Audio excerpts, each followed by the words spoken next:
Hello everyone, welcome to our channel quick cinema reviews. ఈరోజు ఈ వీడియోలో మనం హిట్ లిస్ట్ మూవీ గురించి కంప్లీట్గా డిస్కస్ చేద్దాం.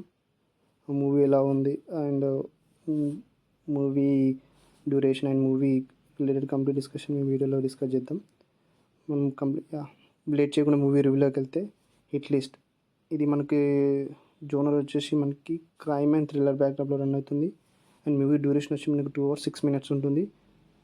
అండ్ మూవీ మెయిన్ స్టోరీకి వెళ్తే మనకి మూవీ మెయిన్ స్టోరీ వచ్చేసి మనకి హీరో వాళ్ళ మదర్ అండ్ సిస్టర్ని కిడ్నాప్ చేస్తారు వేరే వాళ్ళు. ఎవరు ఎవరు ఎత్తుకెళ్ళారు, అసలు ఏం జరిగింది, తర్వాత అసలు తీసుకెళ్ళిన వారు ఎవరు, తీసుకెళ్ళిన తర్వాత ఏం చేశారు, ఏం జరిగింది అనేది కంప్లీట్గా మనం ఈ మూవీలో చూస్తాం. మూవీ ఎలా ఎలా ఉందని మాట్లాడుకుంటే చాలా బాగుంది movie. Thrilling and crime related elements చాలా బాగున్నాయి. మనకి ఒక 15-10 minutes బాగుండదు, బట్ మిగతా మూవీ అంతా చాలా సూపర్గా ఉంటుంది. That's all for the quick review.